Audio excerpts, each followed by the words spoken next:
अध्याय 5. अगस्त्य निर्गमन. विंददमन. महालक्ष्मी ऋषी सुखसंवाद. देव स्वर्गलोकी निघून गेल्यानंतर अगस्त्य ऋषी मनाशी विचार करू लागले. त्या ऋषींना एक महापतिव्रता धर्मपत्नी होती. तिचे नाव होते लोपमुद्रा. ऋषी लोपमुद्राला म्हणाले, या सर्व देवदेवतांनी हे संपूर्ण विश्व एका अंशाने धारण केले आहे. त्यामुळे विंध्य पर्वतास नमवणे त्यांना अवघड नव्हते. पण देवाने मला आज्ञा दिल्यामुळे व दुसऱ्यावर उपकार करण्यासाठी मी त्यांना होकार दिला. पण त्यामुळे मला काशी सोडून विंध्य पर्वताकडे जावे लागणार.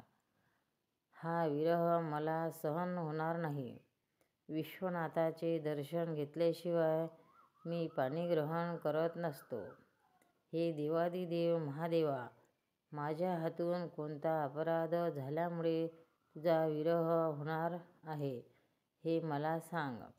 माझ्या शिवभक्तीत अडथळा आणून विंध्याला नमवण्याचे काम माझ्याकडे सोपवले आहे.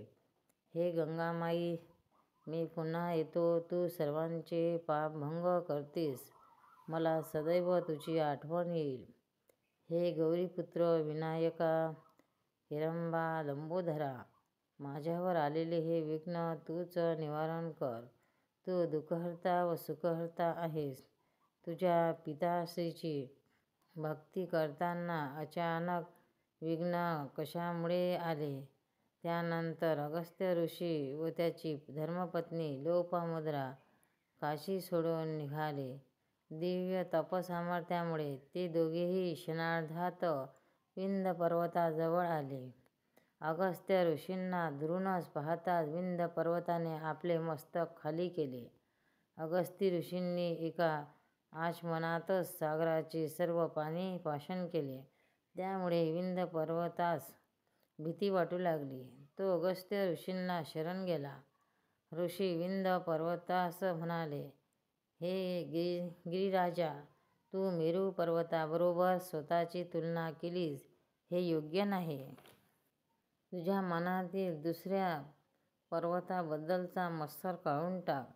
आपल्यापेक्षा कोणीतरी श्रेष्ठतम असते, हे सदैव लक्षात ठेव. तू देवांशी वैर धरू नकोस. देवांशी वैर धरल्यामुळे अनेकांचा नाश झाला आहे, हे तुला माहीत असेलच. भविष्यकाळात स्वतःबद्दल गर्व बाळगू नकोस. तू आता उंच होऊ नकोस. द्विजपाल व देव यांच्याशी मैत्री कर, त्यामुळे तुझे कल्याण होईल. विंध्य पर्वताने अगस्त्य ऋषींची क्षमा मागितली. ऋषींची आज्ञा शिरोधार्य मानून विंध्य पर्वत शांत झाला.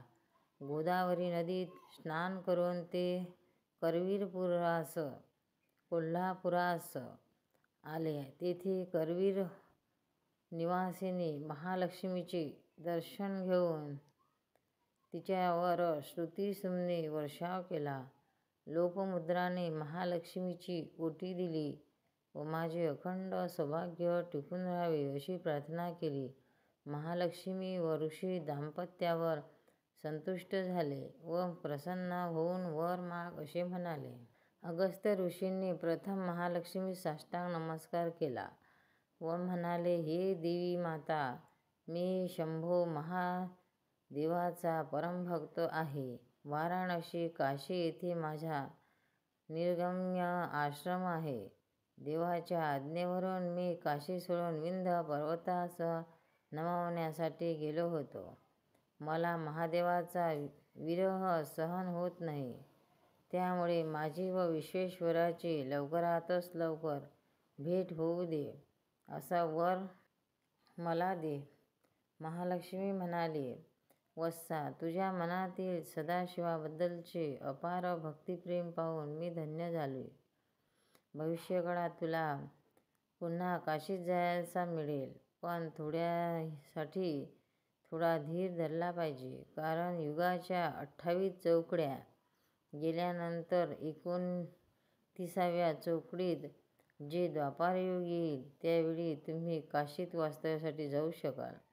अगस्त्य ऋषींनी महालक्ष्मीला प्रश्न केला की माते, पण भयंकर प्रलय झाल्यानंतर काशीपुरीस काही धोका नाही ना?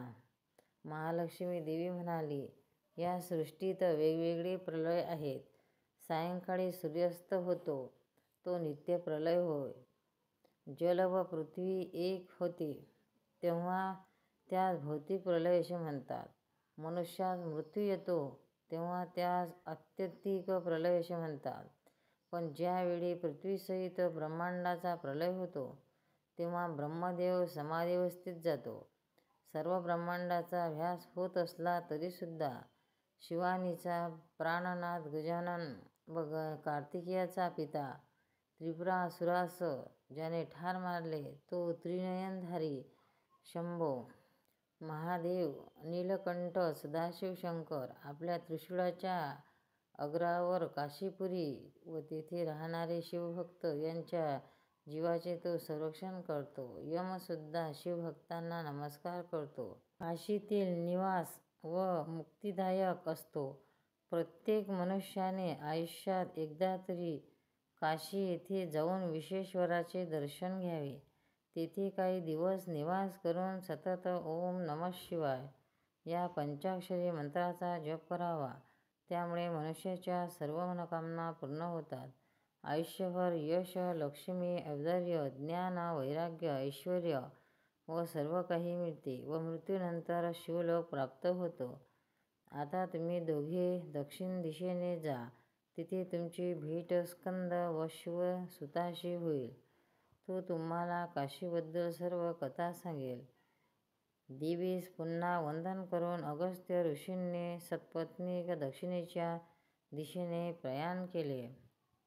विंध्य पर्वताने आपली आज्ञा मानल्यामुळे व महालक्ष्मीची भेट झाल्यामुळे अगस्त्य ऋषी आनंदात होते. शंभो शिवशंकर करुणाकरा जगदीशा.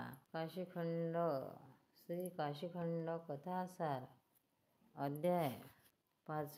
भक्तांनो, व्हिडिओ आवडल्यास व्हिडिओला लाईक करा, शेअर करा, सबस्क्राईब करा. तसेच बाजूला असलेल्या बेलवर क्लिक करा म्हणजे याच्यापुढील सर्व व्हिडिओ तुम्हाला सर्वात आधी मिळत जातील. जय श्री कृष्ण.